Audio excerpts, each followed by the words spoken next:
Salam jumpa pemirsa, bagaimana kabar Anda hari ini? Saya Patricia Lovord selama 24 menit ke depan akan kembali menemani Anda menyaksikan program Daai Mata Hati, menghadirkan beragam liputan tentang nilai-nilai kehidupan, mengajak pemirsa untuk memaknai kehidupan dan melihat sekitar kita dengan mata hati. Berikut kisah-kisah menarik yang akan kami sajikan untuk hari ini. Pencemaran limbah dan sampah di sungai.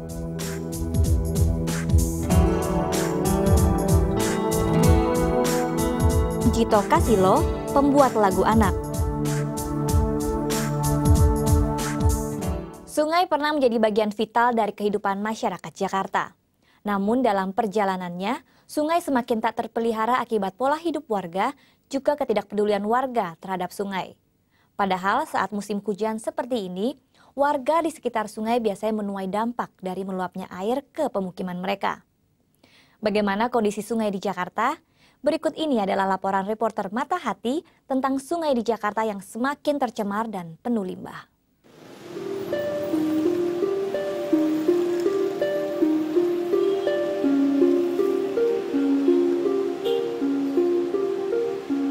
Sungai yang tercemar limbah industri dan sampah seolah menunjukkan betapa kompleksnya permasalahan yang dihadapi oleh sungai-sungai di Jakarta. Dari 13 sungai yang membelah wilayah DKI Jakarta, semuanya memiliki permasalahan yang sama, yaitu tercemar dan selalu ada sampah dalam setiap alirannya. Berbagai upaya dilakukan oleh pemerintah daerah DKI Jakarta agar sungai-sungai di Jakarta tetap terjaga dan berfungsi sebagaimana mestinya. Seperti revitalisasi sungai, perawatan sarana yang dimiliki sungai, hingga penempatan alat-alat berat untuk membersihkan sampah yang mengalir di sungai. Namun, masalah sampah di kali tetap menjadi masalah yang klasik, yang tak pernah tertangani.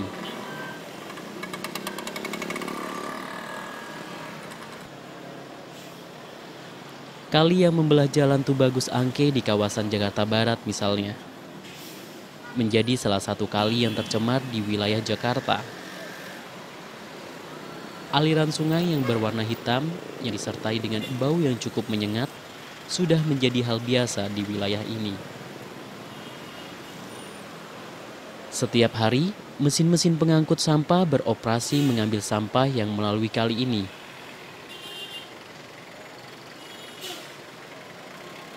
Selain mesin pengangkut sampah, para pekerja kebersihan melakukan hal serupa dengan menyusuri kali untuk membersihkan kali dengan rakit yang tidak terjangkau oleh alat pengangkut sampah.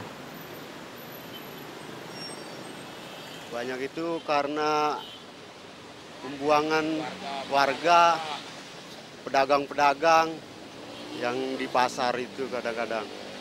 Ya tergantung, kadang-kadang orang ngontrak, enggak buangnya sembarangan aja.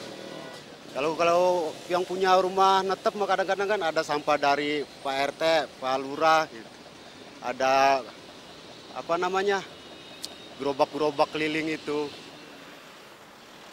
Aliran sungai Angke juga melalui kawasan Kampung Gusti, Jakarta Barat.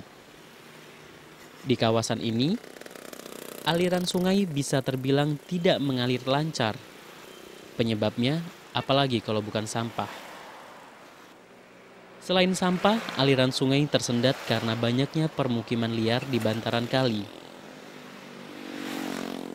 Selain berasal dari sampah rumah tangga, sampah akibat kegiatan pasar juga mendominasi salah satu sisi sungai ini. Ketika musim pasang tiba, maka aliran sungai akan meluap hingga betis orang dewasa. Bisa dibilang selain faktor alam, faktor banyaknya sampah di sungai ini menjadi penyebab meluapnya air sungai Angke. Air pasang kadang-kadang kalau banjir, ya warga jalan sana mau nyebrang ke Duta Mas gitu. Sekarang dari sana kadang-kadang jalan sini, mas waktu banjir, sewaktu itu enggak gitu. Ya kalau tanggapan pasar ini sih emang umumnya buang sampah di sini, ya bagian kebersihan ya penampungan di sini. Ntar pada waktu banyak diangkat. Ya kalau bisa ya dia umumkan aja seluruhnya. Jangan daerah sini aja seluruhnya. Ya diumumkan lah, jangan sampai mengandung buang sampah sembarangan gitu. Kalau maunya warga sini aja, ntar warga sini ntar sentimen sama saya. Seluruhnya aja, sejabodetabek Jakarta lah. Kalau bisa mah, umumnya tertibkan buang sampahnya. Sampah dan kali yang hitam setidaknya menunjukkan bahwa beginilah permasalahan kebersihan yang dihadapi oleh pemerintah DKI Jakarta. Permasalahan ini seperti sampah dan kali yang hitam seolah menunjukkan bahwa masalah kebersihan menjadi suatu permasalahan yang kompleks yang dihadapi oleh pemerintah DKI Jakarta. Namun permasalahan ini setidaknya bisa ditangani dengan baik apabila ada kerjasama antara pemerintah DKI Jakarta maupun juga dengan warga setempat dengan tidak membuang sampah sembarangan dan menjaga kebersihan kali yang ada di sekitarnya. Dari wilayah Kampung Gusti, Jakarta Barat, tim Daai Matahati melaporkan. Usia 0-5 tahun adalah usia emas bagi anak-anak. Di rentang usia ini pembentukan karakter anak sangatlah perlu diperhatikan karena mereka dapat menyerap apapun di masa ini. Bahasa ibu juga mempunyai peran besar untuk tumbuh kembang anak. Hal itulah yang diyakini oleh Nina Estanto, pendiri sekolah berbasis bahasa ibu di Jakarta.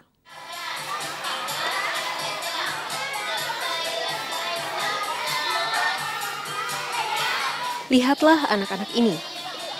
Mereka asik bermain dan bernyanyi bersama teman-temannya. Hal inilah yang seharusnya dilakukan anak-anak usia prasekolah. Tidak dipaksakan untuk belajar melampaui kemampuan usia mereka.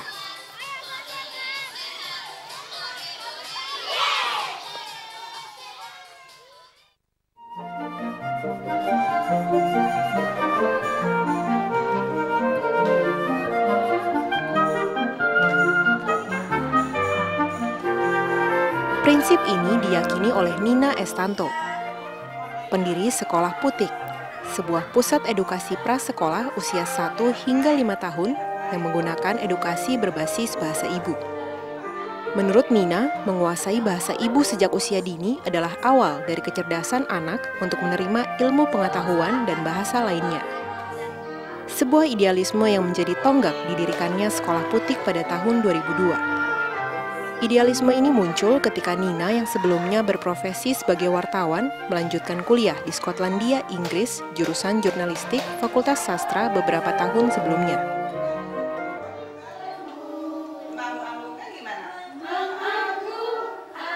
Di Sekolah Putik, Nina juga menanamkan nilai-nilai lokal, seperti dengan membiasakan anak-anak untuk menyapa para guru dengan sebutan ibu, bukan miss, dan mbak serta mas untuk pegawai lain di sekolah. Nina menerapkan penggunaan bahasa Indonesia sebagai bahasa pengantar pada kelas dedek kecil usia 1,5 hingga 2 tahun, dedek usia 2-3 tahun dan adik usia 3-4 tahun, serta taman kanak-kanak yang dibagi menjadi TKA untuk anak usia 4-5 tahun dan B usia 5-6 tahun. Nina bukannya anti bahasa asing. Bahasa asing tetap diajarkan di Sekolah Putik setelah anak duduk di tingkat sekolah dasar kelas 1-3 yang dimiliki Putik. Bagi Nina, bahasa asing akan dikuasai anak melalui kebiasaan, bukan karena belajar di sekolah. Jika kedua orang tua tidak berbahasa asing di rumah, anak pun tidak akan dapat berbahasa asing dengan lancar. Di Sekolah Putik ini, Nina juga menerima anak-anak berkebutuhan khusus, yaitu penyandang autis yang dapat ditangani Putik, seperti yang mengalami keterlambatan bicara.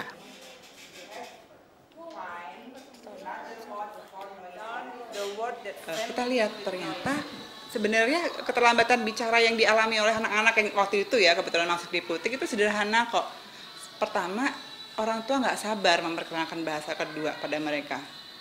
Bayangin anak umur setahun, jarang ketemu orang tuanya, sekalinya ketemu diajak bahasa Inggris.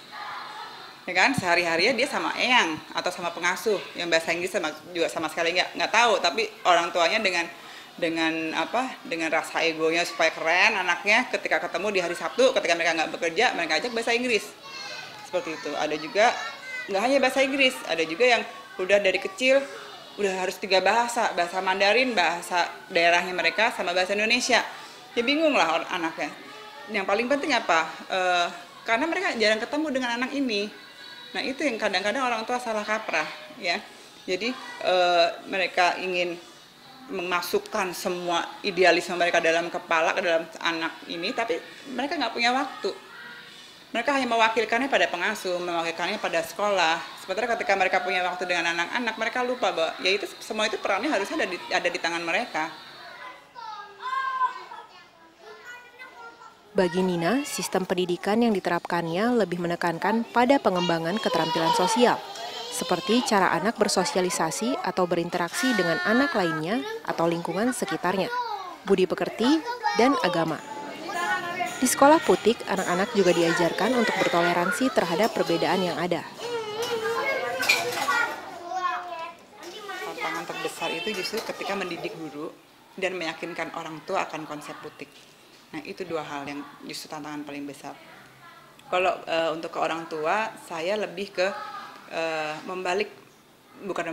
merubah mindset mereka bahwa bahasa Inggris itu keren loh kalau dikuasai anak sejak dini. Keren, anak saya kayaknya keren aja gitu kalau di mall bisa ngomong mami wait gitu, kayak seperti itu, kayak keren gitu.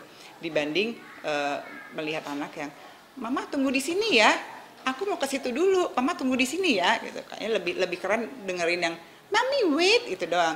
Sementara padahal menurut saya seorang anak itu harusnya bisa mengungkapkan perasaan dan ekspresinya itu dengan lengkap gitu. Saya mau ke sana, mama tunggu di sini, saya mau ke sana karena saya pengen lihat itu, mama tunggu sini ya. Daripada hanya mami wait, dia lari ke sana. Dia nggak tahu mau ke sananya itu ngapain. Nah, itu yang contoh ya, ini hanya salah satu contoh bagaimana saya pengen membalik mindset mereka, orang tua, merubah mindset mereka bahwa bahasa Inggris itu nantilah kalau anak-anak itu sudah bisa berbicara dengan lengkap dan bisa mengungkapkan ekspresi dan pikirannya itu dengan lengkap pada orang tuanya terutama. Bahkan kalau saya bilang paling tidak dia bisa menuliskan perasaannya atau menuliskan apa yang dia lihat dalam sebuah tulisan yang terstruktur.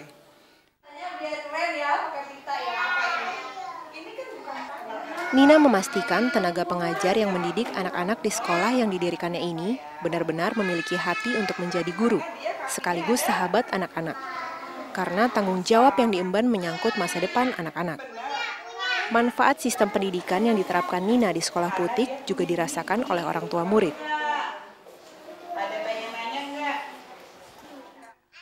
Kalau saya pribadi, saya percaya bahwa metode pengajaran awal untuk anak-anak yang paling baik adalah menggunakan bahasa ibu, karena akan lebih mudah untuk kita mengajarkan moral budi pekerti.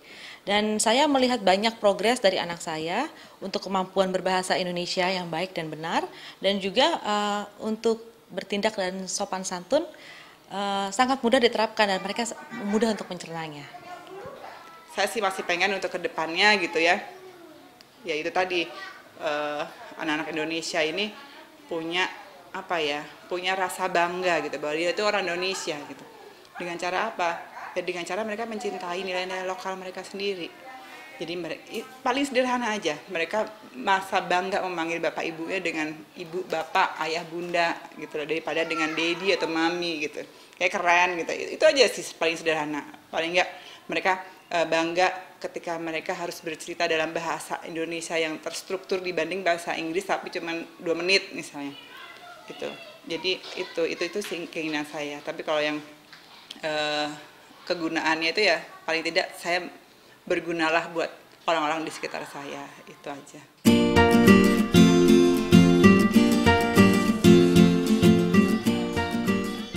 Bagi Nina, anak-anak seperti putik atau cikal bakal bunga atau buah yang nantinya akan berguna bagi kehidupan. Putik ini harus dijaga dan disemai dengan baik untuk mendapatkan hasil yang bagus. Mengedepankan penggunaan bahasa Indonesia yang baik dan benar sejak dini, serta keterampilan sosial dan kemandirian, diharapkan dapat menumbuhkan anak-anak yang cerdas dan bahagia.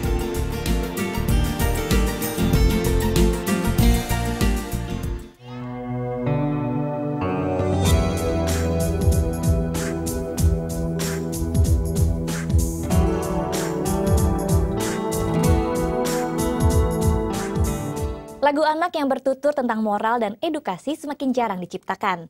Lagu-lagu bertemakan dewasa lebih populer dan lebih dihafal oleh anak-anak. Padahal belum tentu isinya edukatif. Atas dasar itulah, Jito Kasilo mulai menciptakan lagu yang bertemakan pendidikan bagi anak-anak yang dapat diunduh secara gratis di portal website yang dibuatnya.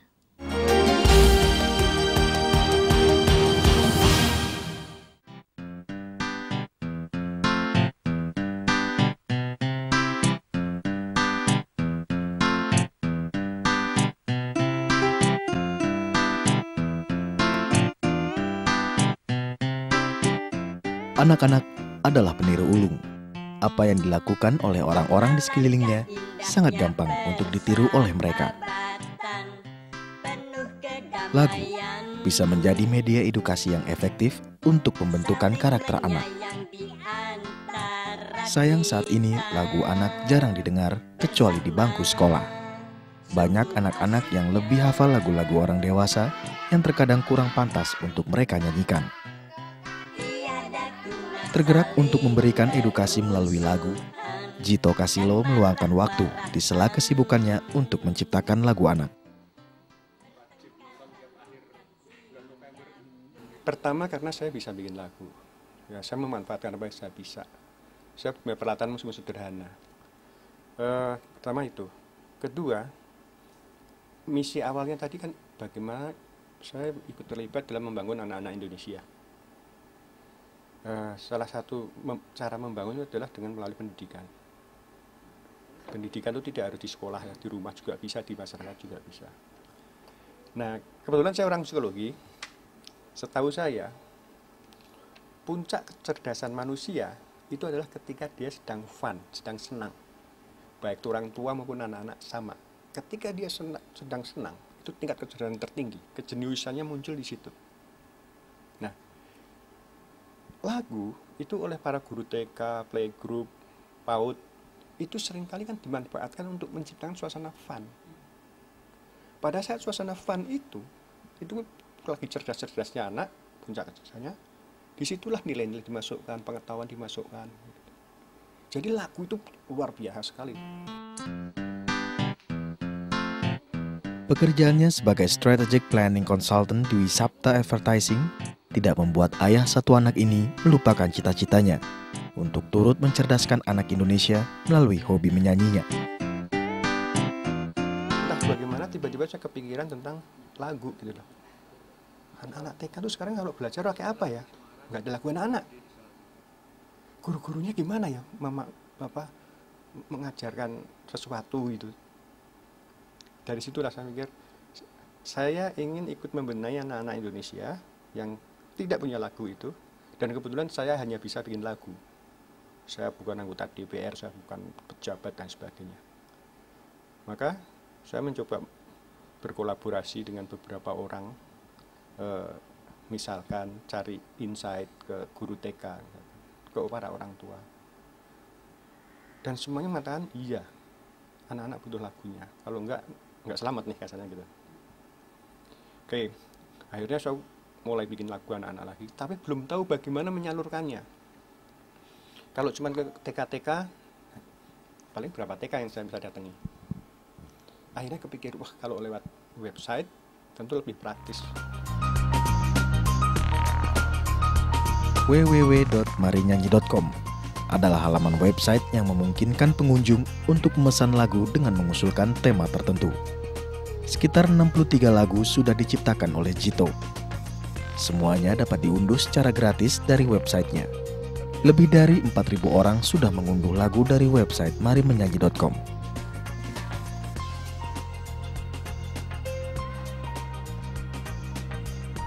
Upaya yang dilakukan oleh Jito Kasilo ini banyak mendapatkan apresiasi serta dukungan dari teman-teman di kantornya.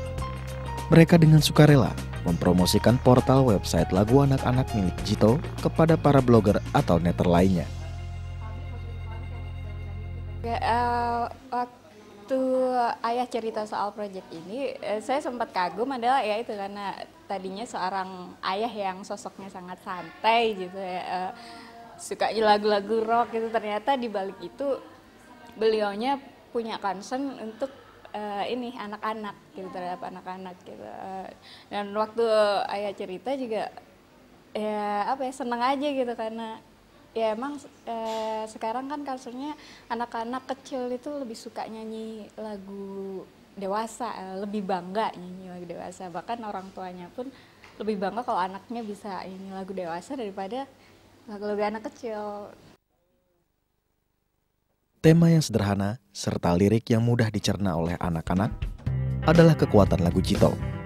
Seperti lagu Korupsi yang mempunyai lirik sangat sederhana dan mengandung pesan moral bagi anak-anak. Korupsi itu apa? Katanya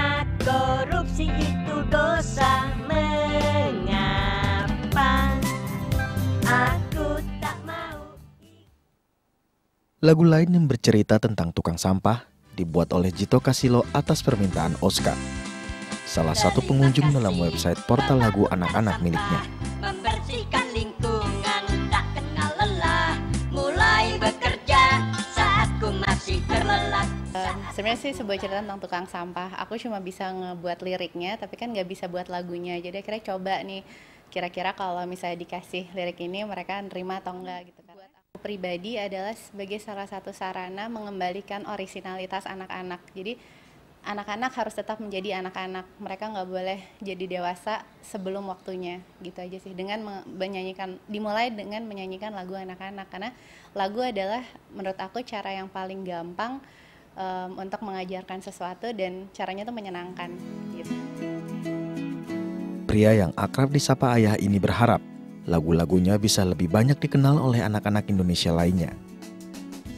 Ia juga tak keberatan jika lagu-lagunya disebarkan ke sekolah, TK atau PAUD.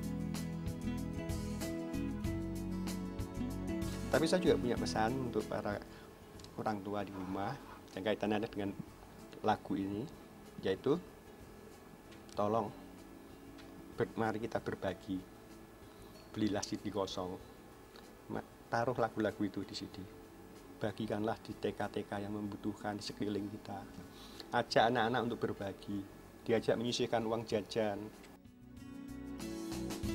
Cinta kasih, tutur kata yang asertif dan mengenalkan anak pada berbagai macam pengetahuan adalah upaya Jito untuk menciptakan anak Indonesia yang berkarakter positif. Dengan lagunya, Jito berharap anak-anak Indonesia tak hanya bisa mendendangkan lagu yang sering tanpa makna namun laris di pasaran, namun juga bisa berdendang tentang keutamaan nilai-nilai kehidupan dalam bahasa yang sederhana dan mereka mengerti.